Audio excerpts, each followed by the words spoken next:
Fala meu amigo, fala minha amiga, seja muito bem-vindo aqui a mais uma análise aqui do nosso canal. E hoje nós vamos trazer aqui a análise desse fundo imobiliário KNRI 11, que é um dos maiores fundos listados na bolsa e um dos mais líquidos. Vamos estar explicando aqui porque que a cotação dele está caindo ultimamente, tem muito investidor aí preocupado, querendo entender por que a cotação tem caído. E hoje eu vou tentar aqui explicar o porquê que isso está acontecendo e também trazer uma análise aprofundada, atualizada deste fundo imobiliário que é a renda imobiliária. Combinado? Antes de iniciar o vídeo, se você quiser saber tudo sobre fundos imobiliários, não esqueça de baixar o nosso e-book gratuito que está na descrição do vídeo, Manual dos Fundos Imobiliários. E antes de iniciar, claro, eu quero lembrar aqui que esse vídeo não é conselho de investimento em forma alguma, é apenas uma opinião que eu estou aqui compartilhando com você, combinado? Então, vamos falar aqui primeiro do geral sobre esse fundo imobiliário, que a renda imobiliária, ele tem uma carteira com 20 imóveis. Esses imóveis é praticamente a metade comercial e a outra metade do segmento logístico. Esses imóveis estão alugados para mais de 85 empresas nacionais e multinacionais. Vamos falar o geral aqui, ele é do segmento híbrido, certo?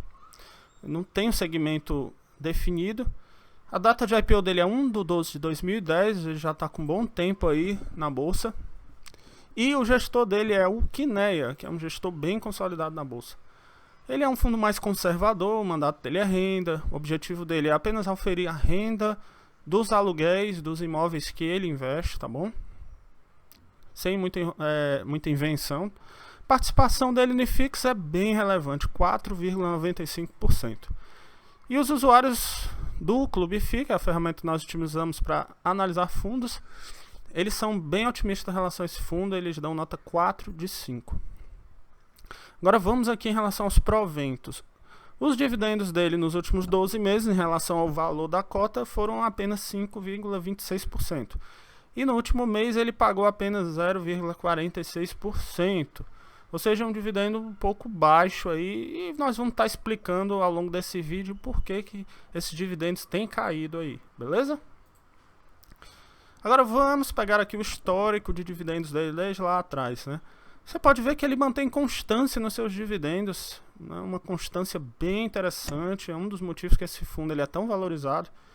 Ele subiu uma época aí os seus proventos e agora tem caído e agora novamente está subindo aí, tá certo? Então ele mantém uma previsibilidade boa de distribuição de proventos. Em relação às cotações, historicamente, desde 2018 tem subido aí, propiciando um retorno sobre o valor investido. E em relação à vacância dele, a vacância física, que é a quantidade de metros quadrados ocupados, atualmente está em 6,44%. Agora um dado um pouquinho preocupante é que historicamente esse fundo imobiliário tem subido aqui a vacância física dele, certo? Nós não sabemos se vai continuar eternamente subindo, porém desde 2015 aí ele vem subindo a vacância física dele. Em relação à vacância financeira, a gente tem uma vacância financeira, que é o que realmente interessa, é o quanto que o fundo está deixando de ganhar em aluguéis devido aos metros quadrados ocupados. Nós temos uma vacância financeira de 11,2%, que é uma vacância bem alta. E quando nós vamos pegar aqui o histórico de vacância financeira, também da mesma forma, desde 2013, tem subido ano após ano, né, numa tendência de alta aí a vacância financeira. Deu até uma recuperada aqui, mas logo já está subindo novamente. Isso aqui também é outro fator que a gente tem que ficar ligado aí. Agora em relação ao valor patrimonial, como eu falei, ele teve uma queda ultimamente. E hoje ele está sendo negociado abaixo do valor patrimonial dele, que mostra um pessimismo do mercado. Porém, por outro lado aí, nós temos de repente uma oportunidade de compra, porque o PVPA dele está abaixo de 1, está 0,96%, certo? O que leva a gente a pensar que a tendência é esse preço subir e ir em direção ao valor patrimonial ou até passar do valor patrimonial, como nós já tivemos, pelo menos nesse fundo, em várias ocasiões em que ele passou do valor patrimonial. Agora vamos aqui analisar o relatório gerencial. Aqui logo no começo ele traz algumas informações sobre o fundo, né, patrimônio líquido, número de cotistas e tal. No começo aqui ele já vem falando algumas movimentações que aconteceram, falou que tiveram movimentações importantes, que resultaram numa redução de 0,73% na vacância financeira. E a queda na vacância financeira decorre justamente da locação de 2 conjuntos, Edifício Lagoa e tal, do segmento financeiro, e de uma das lojas do Edifício Buenos Aires. Por outro lado, eles tiveram a desocupação de um conjunto do Edifício Atenas e um conjunto no Edifício Joaquim Floriano. Então, as movimentações elas reduziram a vacância física do fundo de 6,44% para 6,54%, certo? E a vacância financeira para 11,2%, que antes era 11,75%, certo? Ou seja, deu uma leve queda aí na vacância financeira. Agora, a vacância financeira ajustada pelas carências ela é ainda maior, ela é 12,57%, antes era 12,87%. Agora vamos aqui ver a rentabilidade em relação ao CDI, né, em relação aí à Selic. Você pode ver que ele é um fundo que historicamente sempre se manteve superior ao CDI. Aqui 168%, né, em 2010, a mais em relação ao CDI, 149%, né, em 2012 134%, na quinta emissão em relação ao CDI ele teve 183% acima do CDI, e na sexta emissão agora, né, em 2019, 259% acima do CDI. Então é aquela história.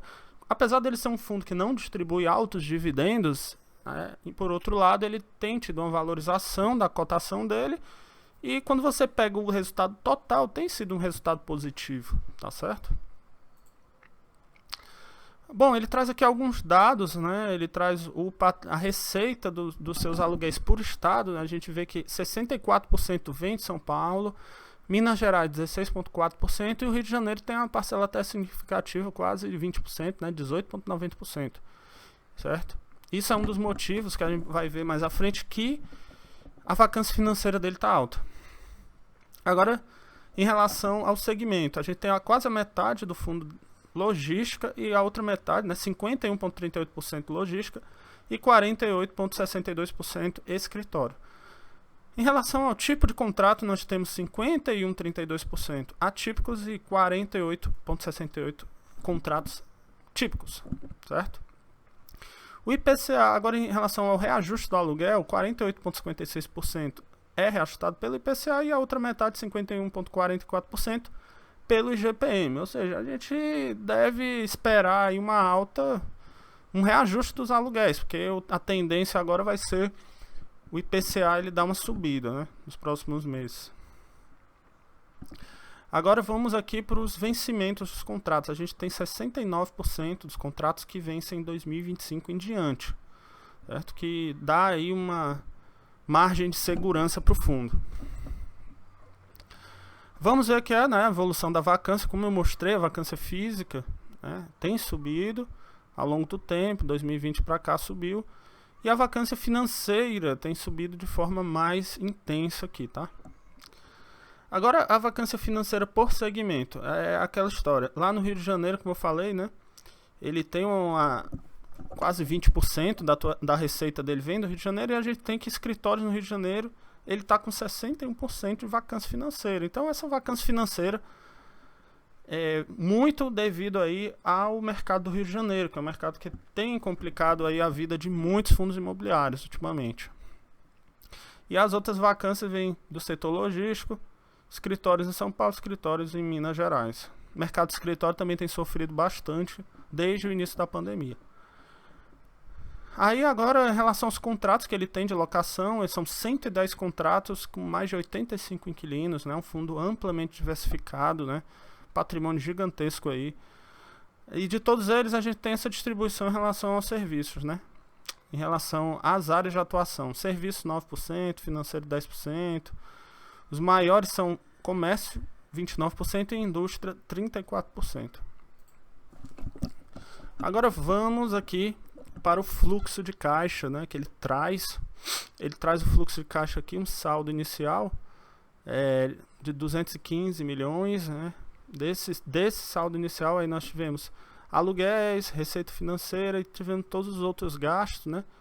E o saldo final em 31/3 foi para 193 milhões. Aí desses 193 milhões, a gente teve 16 milhões de rendimentos distribuídos, 4 milhões, olha aí, né, bastante, né, taxa de administração, certo? E 81 milhões, uma reserva aí de recursos comprometidos para aquisição de novos investimentos, aluguéis, competências futuras. E o saldo ficou aí, ele tem disponível hoje, 31/3, né? Ele tem disponível aí 90 milhões em caixa. Beleza? E desse dinheiro que ele tem em caixa, tem investido aí em LCI 92%, em ativos de liquidez 7,50%. Gente, em relação à conclusão, em relação a esse fundo imobiliário, tem caído a sua cotação devido ao setor de comércio, né? O setor de escritórios, que ele tem metade do patrimônio dele em escritórios, e devido à pandemia esse setor tem sofrido bastante. Então, como ele tem a metade do portfólio dele exposto em escritórios, isso impactou o fundo imobiliário e tem derrubado as cotações dele, tá certo? Agora, ele tem uma boa qualidade dos seus ativos, certo? Ele é bastante seguro, é um fundo imobiliário aí amplamente, um patrimônio enorme, muitos contratos, muitas empresas, são ativos de qualidade, então ele é bastante seguro. A gente viu lá no histórico de rendimentos dele, ele sempre manteve uma boa constância aí de distribuição de proventos. Então, em relação à segurança, ele é um ativo bastante seguro. Ele é um ativo extremamente bem diversificado, como eu já mostrei, né? São diversos imóveis aí em várias regiões. As cotações dele têm crescido historicamente, por ele ser um fundo que tem distribuído resultados constantes, devido à qualidade, ele ter resultados previsíveis, então o mercado cada vez mais vai valorizando esse fundo imobiliário. Agora, por outro lado, ele tem dividendos baixos, certo? Se você se importa bastante com dividendos, você quer altos dividendos, talvez esse fundo imobiliário ele não vai encaixar muito bem com o seu perfil, porque ele não tem histórico de distribuir altos dividendos. Então, se você está buscando fundos com dividendos altos, esse fundo imobiliário ele não tem feito isso, tá? E outra coisa que tem preocupado, eu já falei, né, ao longo dos anos, tem crescido consistentemente a vacância física e a vacância financeira ao longo dos anos, né? Não é só devido aqui à pandemia, a gente tem visto até antes da pandemia o aumento da vacância financeira, tá certo? Então isso aí é algo para ficar ligado. Agora, nada demais, tá? Nada que vá tirar que vá fazer esse fundo imobiliário ser menos seguro, tá? Ele é um fundo imobiliário extremamente seguro, certo? E ele é bom, porém tem que ficar ligado na constante crescente, né, vacância financeira dele, certo? Então é isso, espero que tenha ajudado o vídeo. Se você gostou, deixa o like aí, se inscreve no canal e não esquece de baixar o nosso e-book grátis aí, Manual dos Fundos Imobiliários, que o link está na descrição do vídeo. Beleza? Um grande abraço e até o próximo vídeo.